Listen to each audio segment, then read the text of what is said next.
아멘. 어떤 성경학자가 성경에서 염려, 근심이라는 단어가 몇 번 나오는지 찾아가지고 숫자를 세보니까 365회가 기록되어져 있었다. 저는 세보진 않았어요. 근데 이걸 연구하는 사람들이 있더라고요. 1년이 며칠이에요? 365일인데 염려, 근심이라는 단어가 365회, 기가 막힌 숫자죠. 딱 들어맞게 있더라는 겁니다. 이걸 통해서 우리가 뭘 생각을 해볼 수 있죠? 이 땅에 하루도 근심, 염려가 없는 날이 없다라는 이치를 우리는 알 수가 있죠. 오늘도 직장생활 하루 종일 정신없이 하시다가 여기 오셨고, 또 어떤 분들은 집안일 정신없이 하다 오신 분도 계시고, 또 저녁도 못 드시고 그냥 헐레벌떡 오신 분도 계실 거예요. 이런저런 삶의 정황은 다 다르지만 우리에게는 공통점이 하나 있는데, 우리에게는 염려, 근심, 걱정이 누구에게나 다 있다는 겁니다. 저를 한번 따라 하시죠. 나만 염려, 근심, 걱정이 있는 게 아니고 우리 옆 사람 보시면서 당신에게도 있군요. 내 문제가 가장 커 보이죠? 그렇죠? 나만 문제 있는 것 같죠? 네. 문제가 크고 작다 뿐이지 문제 없는 사람은 이 세상에 단 한 사람도 없어요. 자, 이런 우리들을 향해서 오늘 빌립보서 4장 6절 7절에서 뭐라고 말씀하시는가? 자, 6절에 보니까 아무것도 뭘 하지 말라고요? 염려하지 말아라. 이건 한글 성경에는 이 의미가 살아나지가 않는데 원어적인 의미로 이 성경을 읽는다면 아무것도 염려하지 말아라 라고 하는 강한 어조의 명령형으로 이 문장은 써 있습니다. 하나님이 말씀하시는 거예요. 염려, 근심, 걱정이 많은 저와 여러분을 향해서 아무것도 염려, 근심, 걱정하지 말아라 말씀하시는 거예요. 한글 성경에는 쓰여 있지 않는데요. 염려하지 말고와 다만이라는 말 사이에 그 대신에라는 말이 생략되어 있어요. 원문에는 아무것도 염려하지 말고 그 대신에 다만 모든 일에. 우리 집에 걱정 많잖아요. 그렇죠? 아이들 양육하다 보면 걱정거리 많잖아요. 먹고 살 걱정 많잖아요. 그렇죠? 건강 걱정거리 많잖아요. 노후 준비가 안 돼가지고 걱정이 많잖아요. 그렇죠? 그 모든 일에 첫 번째 기도하고, 두 번째 간구하고, 세 번째 너희 구할 것을 감사함으로 하나님께 뭘 하라고요? 아뢰라. 자, 6절에 보니까 기도, 간구, 아뢰는 것 묶어가지고 그냥 간단하게 얘기하면 기도하라는 얘기예요. 무엇 대신에 기도하라는 거예요? 염려, 근심, 걱정 대신 기도하라는 얘기예요. 쉽게 얘기하면 7절 그리하면 어떻게 하면? 염려 대신 뭐 하면? 기도하면, 그리하면 모든 지각에 뛰어난 하나님의 무엇이? 평강이 그리스도 예수 안에서 너희 무엇과? 저를 보세요. 마음과 무엇을? 생각을 지키시리라. 염려 대신에 기도하면 하나님의 평강이 내 마음과 생각에 보초를 쏘주시겠다라는 뜻이에요. 여러분 군부대 앞에 가보신 적 있어요? 군부대 앞에 가면 누가 딱 서 있죠? 뭘 들고? 총을 들고 군인이, 그죠? 군부대 앞에 딱 지키고 서 있단 말이에요. 보초를 서는 거예요. 자, 군대를 지키기 위해서 서 있는 거잖아요. 여러분, 저와 여러분의 마음과 생각을 내 스스로 지킬 수 있던가요? 하루에도 수도 없이 내 마음이 무너지지 않아요? 하루에도 수없이 내 생각이 무너지지 않습니까? 사람은 사람 스스로 내 마음을 못 지켜요. 내 생각을 못 지킨다고요. 내 자식을 못 지켜요. 재정을 내 스스로 못 지킵니다. 내 스스로 할 수 있는 게 어렸을 때는 다 할 수 있을 것 같았는데, 그죠? 점점 살아가면 살아갈수록 할 수 있는 게 별로 없구나 라는 걸 우리는 그제서야 눈 뜨고 알아가게 되는 거죠. 그러면서 인생에 철이 드는 거고 신앙에서도 철이 들어가는 것입니다. 아, 내 힘으로는 내 마음과 생각, 내 인생을 지킬 수 없는 거구나. 그러면 누가 내 마음과 생각을 지킬 수 있지? 저를 한번 따라하시기 바랍니다. 나는 내 마음과 내 생각을 내 힘으로는 지킬 수 없습니다. 이게 인정이 돼야 돼요. 이게 인정이 되고 난 다음에 그럼 어떻게 하지? 내가 지킬 수 없는 내 마음 이거 어떻게 하지? 내가 지킬 수 없는 내 생각 이거 어떻게 하면 좋지? 이 마음이 들어와야 돼요. 자, 그때 이 말씀을 우리는 딱 붙잡는 겁니다. 자, 어떻게 하라고 오늘 성경에서 말씀하죠? 염려하지 말고 대신 기도해라. 그러면 하나님의 평강이 너의 마음과 너의 생각에 보초를 쏘주시겠다라는 의미예요. 군부대 앞에서 총 들고 보초를 쓰고 그 부대를 지키는 것처럼 내 마음을 내 스스로 못 지키니까 하나님이 내 마음에 보초를 쏘주시겠대요.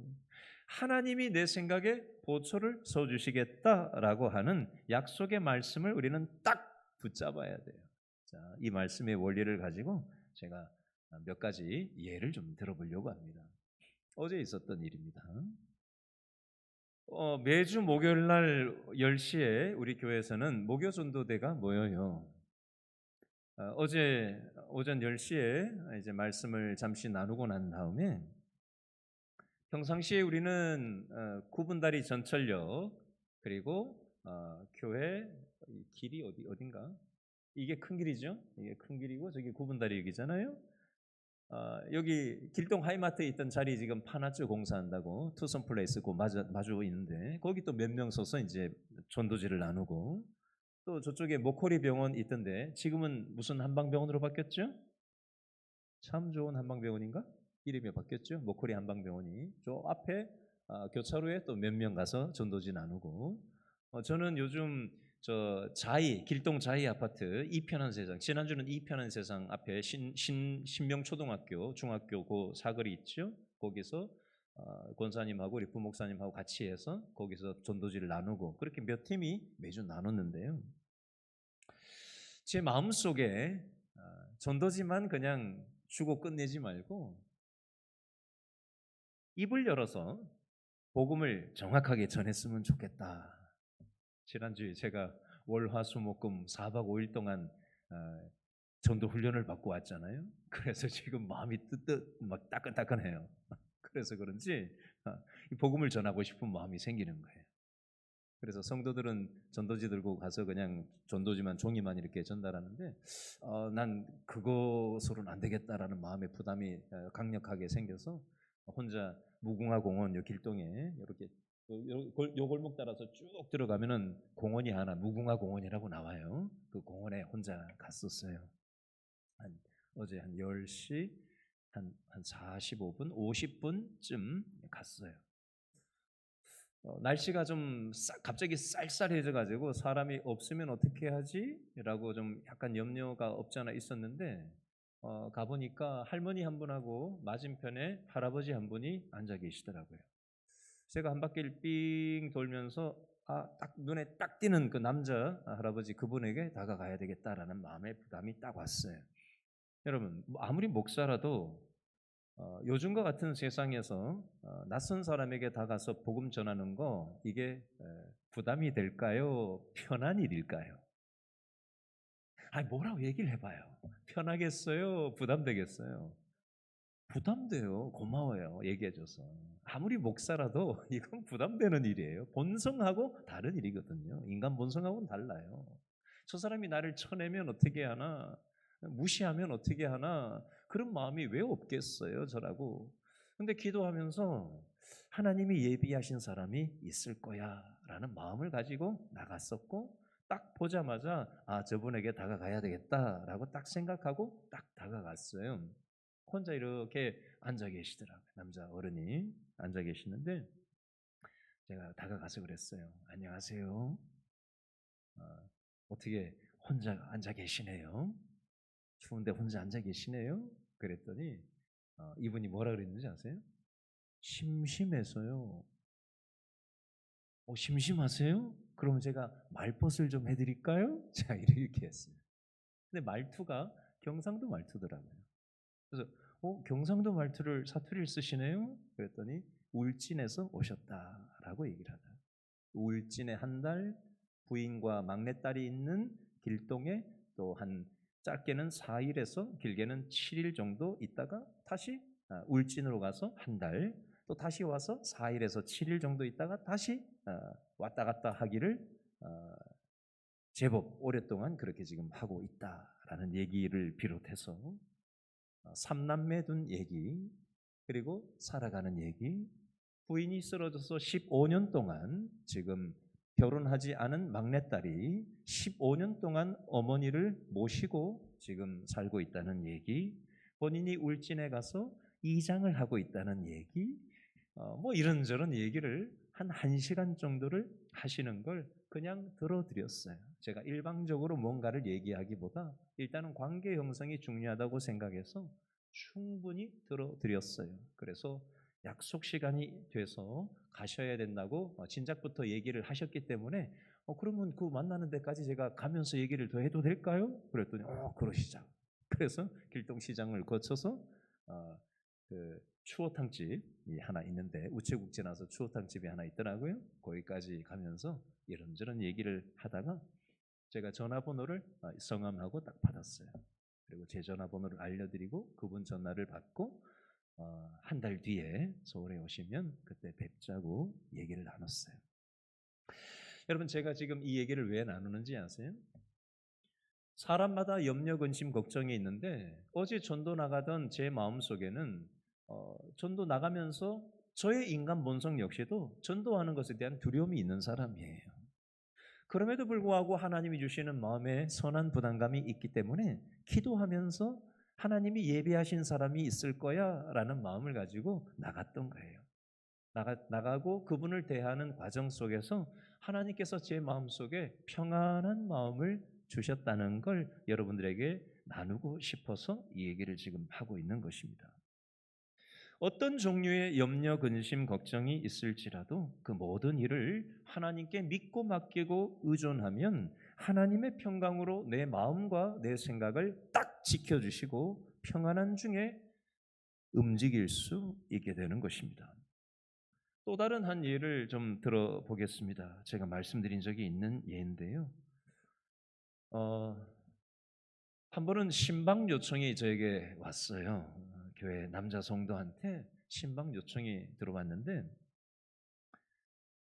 어떤 일 때문에 신방을 요청하세요? 그랬더니 돌아가신 어머니가 보인다는 거예요. 밤에 새벽에. 무슨 소린가 해가지고 신방을 가보니까 저쪽에 보인다는 얘기를 밤마다 보인다는 얘기를 하시는 거예요. 남자분이. 그래서 그 얘기를 충분히 듣고 나서 그때 전했던 말씀이 이 빌립보서 4장 6절 7절 말씀이에요. 제가 이 말씀을 그때 그 남자 집사님에게 전하고 나서 제가 그 남자 집사님에게 숙제를 냈어요. 집사님, 염려하지 말고 이 말씀을 암송을 하십시오. 말씀을 암송을 하면 말씀이 우리 집사님의 생각을 딱 잡으시고 이 하나님의 말씀이 집사님의 마음을 딱 잡을 겁니다. 그러면 염려, 근심, 걱정에 휘둘리지 않고 하나님의 평강이 집사님의 마음과 생각을 딱 잡는 것을 경험하게 될 테니까 한번 믿고 이 말씀을 암송을 해서 저한테 숙제 검사를 하셔야 됩니다. 아셨죠? 그랬더니 끄떡끄떡해요. 택시 운전을 하시는 분이었는데 그래서 이분이 택시 운전하면서 다니면서 이걸 암송을 하고 저한테 숙제 검사를 했어요. 잘 암송을 하셨어요. 그리고 난 다음에 이분이 옛날에는 우거지상이 뭔지 아세요? 우거지상? 인상 쓰는 걸 우거지상이라고 표현하잖아요. 그죠? 인상 팍 쓰고 다니는 사람들이 있죠. 교회 다녀도 인상을 팍 쓰고 다니는 사람들이 있어요. 그분이 좀 그랬거든요. 사람의 내면이 얼굴로 표출이 되기 마련입니다. 그분의 우거지상은 내면이 우거지 내면이었던 거예요. 염려, 근심, 걱정이 꽉 들어차 있으니까 그것이 얼굴로 그렇게 묻어 나오는 것이었을 뿐이었어요. 근데 이분이 얼마 뒤에 교회에서 지나치면서 만나게 됐는데 얼굴이 훤해지신 거예요. 그리고 또 얼마 뒤에 다시 만나게 됐는데 지난번 제가 있던 교회는 어른만 10,000명이 넘는 교회였기 때문에 성도들을 잘 못 만나요. 근데 한 번 보면 몇 달 한 번씩 보는 거죠. 또 교구가 바뀌기 때문에. 그 다음에 또 만났는데 이분이 예배당에서 안 나오고 새가족부 부원으로 섬기고 있는 거예요. 새가족부 부원으로. 근데 얼굴이 더 훤해졌어요.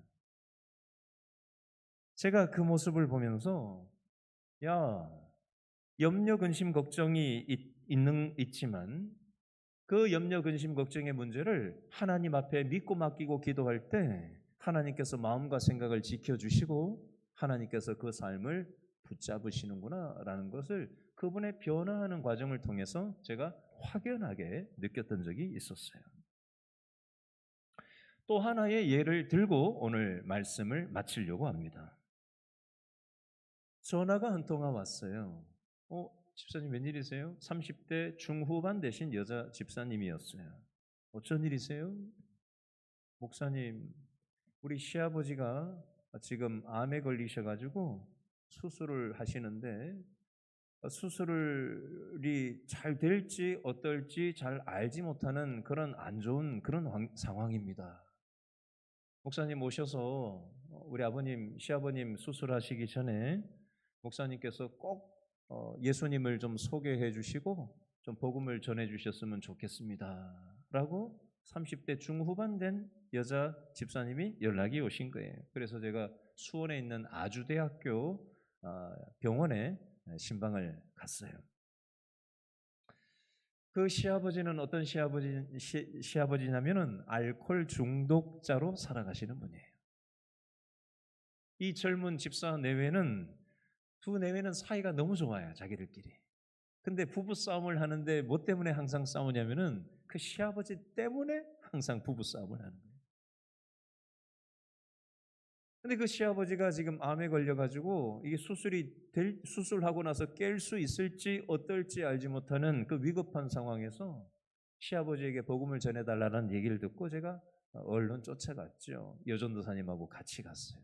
갔더니 그 아버님 주위로 해서 자손들이 손주들까지 다 왔어요. 한 10명이 왔더라고요. 쫙 도열을 해가지고 뺑 돌아섰어요. 이게 마지막이 될지도 모른다라는 생각 때문인지 온 식구들이 손주들까지 다 왔더라고요. 그래서 제가 잠깐 인사를 하고 나서 다 밖에 나가시라 그랬어요. 한 사람도 남지 말고 다 밖에 나가시라. 그리고는 커튼을 삥 둘러 쳐놓고 제가 그 아버님 침대 위에 올라앉았어요. 그래서 1대1로 딱 앉아가지고 이제 살아온 얘기도 나누고 예수님에 대해서 소개도 하고 예수님을 알려드리는 그런 말씀을 나누던 중에 그때 나눴던 말씀이 이 빌립보서 4장 6절 7절이었어요. 제가 이렇게 얘기했던 것 같아요. 아버님 수술 들어가시는데 걱정되시죠? 그 걱정되는 마음을 하나님 앞에 믿고 한번 기도해 보세요. 제가 기도해 드릴게요. 그러면 의사가 물론 수술을 하지만 영혼의 의사가 되시는 하나님께서 우리 아버님의 마음과 생각과 또 이 수술하는 모든 과정을 하나님께서 도와주실 겁니다. 이 하나님을 한번 믿어보시겠어요? 그랬더니 이분이 끄떡 하시는 거예요. 그래서 함께 기도를 했어요. 그리고 부인 되시는 어머님은 밖으로 손주들하고 다 같이 나가 있었는데 같이 갔던 여자 전도사님이 또 바깥에 병실 바깥에서 또 복음을 전해가지고 아버님은 저하고 영접기도 하고 어머님은 또 바깥에서 여전도사님하고 또 영접기도하고 그렇게 두 분이 그때 각각 예수님을 믿음으로 받아들이시고 또 수술하시고 나서 회복하고 병원에서 이제 나오고 난 다음에 교회에 이제 출석하시는 분으로 바뀌었어요. 나중에 소식을 듣고 보니까 한 번씩 명절에 만나면은 술판이 벌어졌던 집인데 이제는 예배를 그 어른도 함께 예배를 참여하신다는 얘기를 하시더라고요.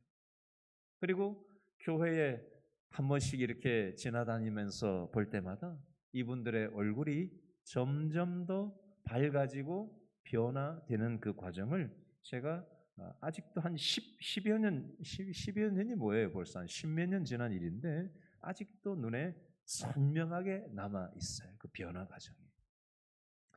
제가 오늘 이 빌립보서 4장 6절 7절을 통해서 함께 나누고 싶은 마음은 저와 여러분의 삶 속에 수도 없는 근심, 걱정, 염려거리가 있지만 그 모든 일을 하나님께 믿고 기도하면 하나님의 평강으로 우리의 마음도, 우리의 생각도, 우리의 자녀 문제도, 우리의 재정도, 우리의 건강도, 우리의 노후도, 우리의 사후도, 죽고 난 다음에 사후도 하나님께서 영원한 날 동안 지켜주시고 책임져 주신다. 이 사실을 여러분 믿음으로 꽉 붙잡으시고 이 시간 기도할 수 있게 되기를 바랍니다. 자, 이 시간